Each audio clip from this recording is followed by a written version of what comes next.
In this lecture, I will talk about how to use alias in SQL code.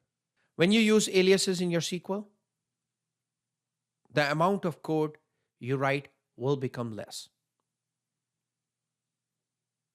Your SQL becomes much more readable and easy to understand, and you also have better column names. So let me show you in SQL what I mean by aliases and how it helps you in these three fronts.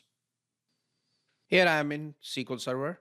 I'm in AdventureWorks database and I have a query that's selecting first name, last name, email address, and phone number from multiple tables. First name and last name is coming from person table. Then I have joined the email address table to get the email address, and then join is on business entity ID. Next, I'm pulling the phone number from person phone table, and the join is again on business entity ID. Let's add a where clause and only pick the records which have business entity ID greater than 2000. So let's go ahead and write that where clause where business entity ID is greater than 2000. Now you'll see a squiggly line underneath business entity ID. The reason is because business entity ID is available in multiple tables. So you have to specify which table you are referring to.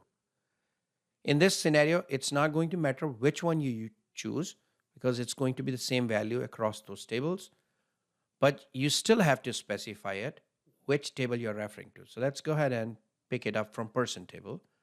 So let's start with person dot business entity ID. Now it knows that it has to check person business entity ID column. Go ahead and execute it, and here's your result set. Now let's go ahead and also add business entity ID in the select statement. So go ahead and click business entity ID. You'll run into the same situation. You have to specify which table. This time, let's go ahead and use email address table.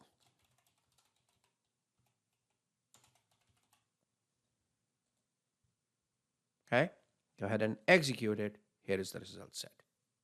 So now as you can see, it's quite cumbersome to write the column names because you have to give the full table name and then you have to write the column name from there. This is where aliases can help.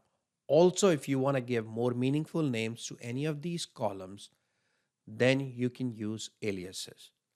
So let's see how the aliases work. So you can give aliases to your columns and tables. I'm going to give an alias to all of the tables that we have used. So instead of every time referring to person.person, I could simply use my alias in SQL.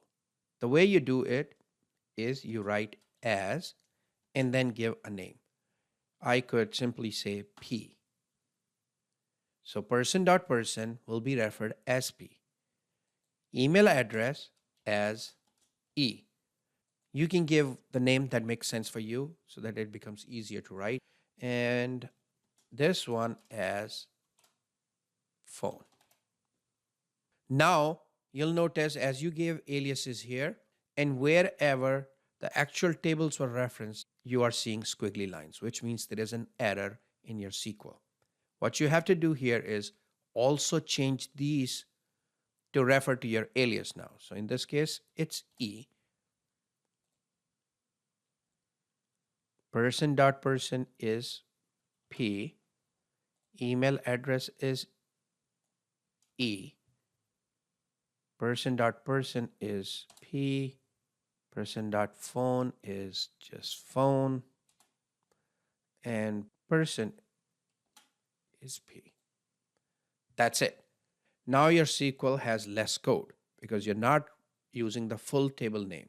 You're only referencing it by the alias. Go ahead and execute it and you get the same result set. You can also use aliases to rename your columns. So let's say I want to call this first name as F name. Go ahead and execute it And now this column shows you F name. You can also give it a more meaningful name. So let's say I want to call it first space name. So go ahead and write first space name. Now you'll notice that it's telling you that there is an error. The reason is that SQL doesn't like the space in the name that's given. So what you have to do is you have to put them in square brackets. So write this and this. Now wherever there is a space, you use this format to name them. Go ahead and execute it. And here you can see first name. There is another alternative to using square brackets. You could use double quotes instead. So let's go ahead and change this to double quotes and execute it. That still works. So it's your choice how you want to use it. I'm going to show you using square brackets here. Similarly, you can do that here as last name as email address. I'm going to move the rest of the SQL in next line. It doesn't have to be all in the same line.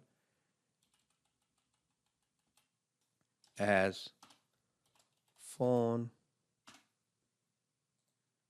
and leave everything else as it is. Go ahead and execute it.